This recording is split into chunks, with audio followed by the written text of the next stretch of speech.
La segunda sugerencia para esta semana está en el cuento de Gabriel García Márquez, El ahogado más hermoso del mundo.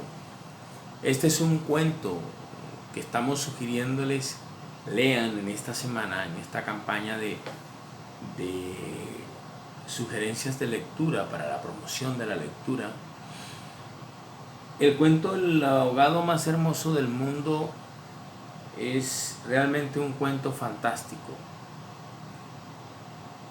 La cosa es que en un pueblo muy lejano en el mar, de pronto en una de sus playas aparece un promontorio. Al comienzo los niños que juegan en la playa, niños del pueblo, creen que es un barco a la deriva. Luego cuando se va acercando y finalmente el mar lo trae a la playa, se dan cuenta que es un muerto. Comienzan a jugar con él, le van quitando las cosas que viene arrastrando el cadáver, animales muertos pegados a su piel, vegetación marina, hasta que el pueblo dan aviso a los hombres y mujeres del pueblo y se dan cita en la playa para ver qué ocurre. Descubren que es un muerto, una persona que se ahogó, un hombre, y deciden llevarlo hacia las casas, hacia el pueblo.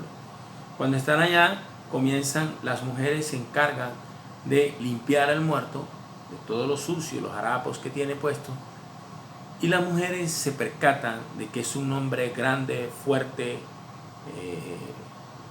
En el cuento García Márquez lo dice muy sutilmente, pues muy viril.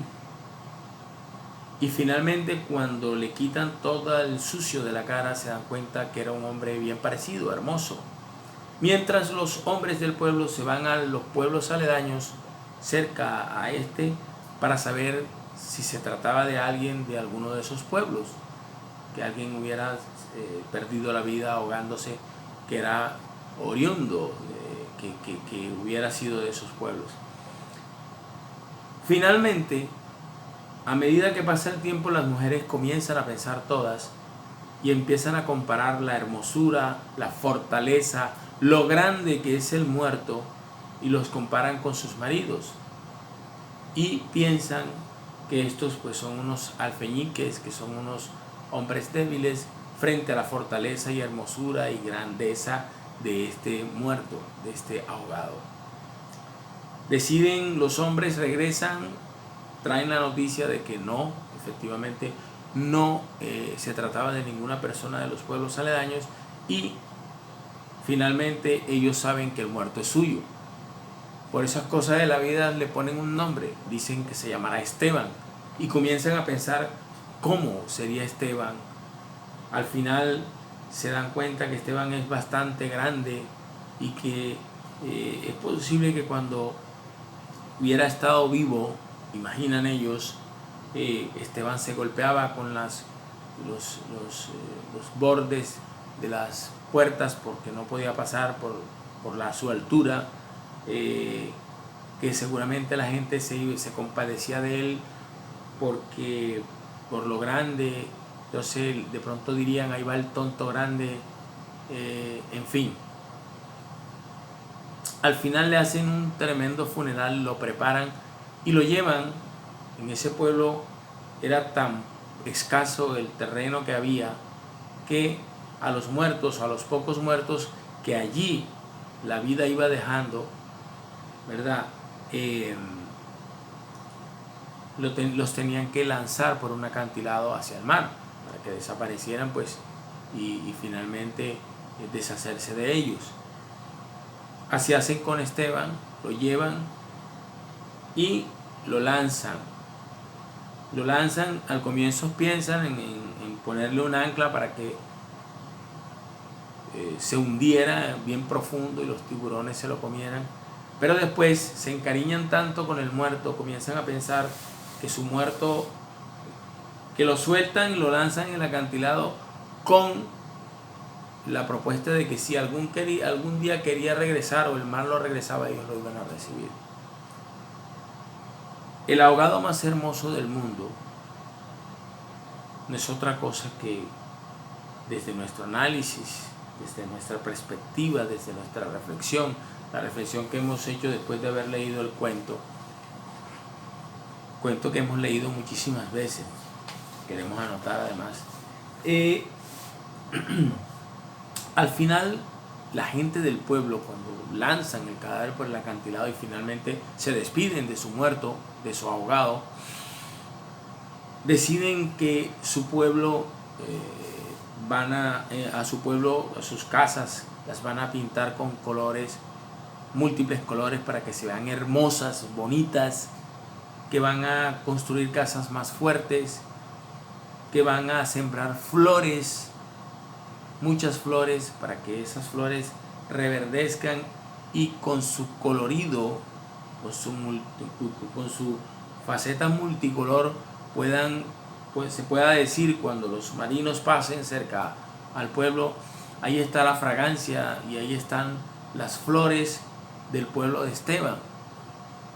Todo esto no es más que una metáfora de García Márquez para decirnos cómo es que en nuestra América Latina, en nuestros pueblos de América Latina, la conformidad en que ha vivido el pueblo latinoamericano desde la conquista que hicieron los diferentes imperios del momento, los imperios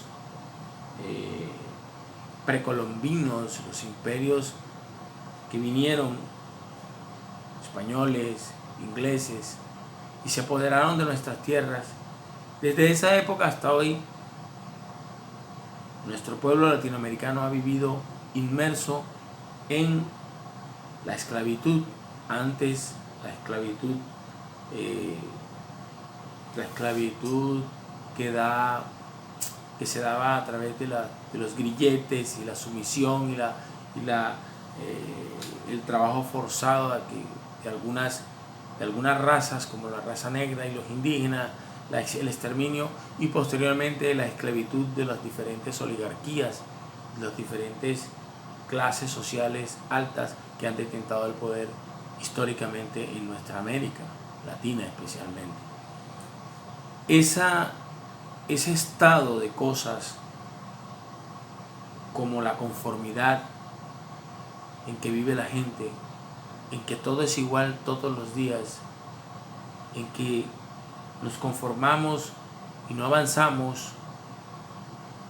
En el cuento,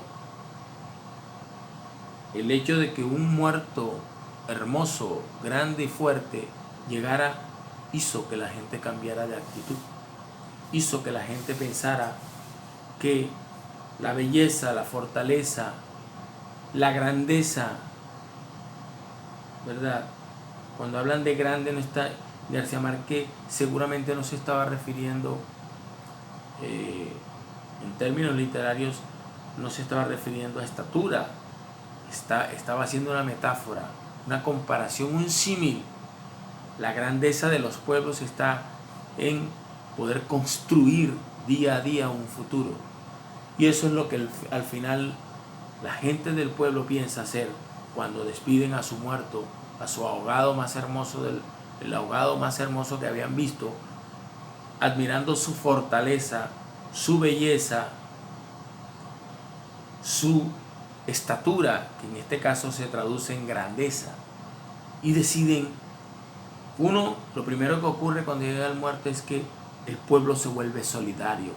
Cada uno se distribuyen actividades para resolver, en primera instancia, preparar el funeral por parte de las mujeres, lavando, limpiando al muerto de todas la suciedad marina en la que había venido envuelto, debido a sus muchos días de estar ya, de ser cadáver.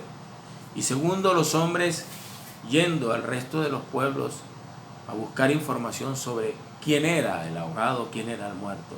Después, cada uno se distribuyen actividades para poder preparar el funeral.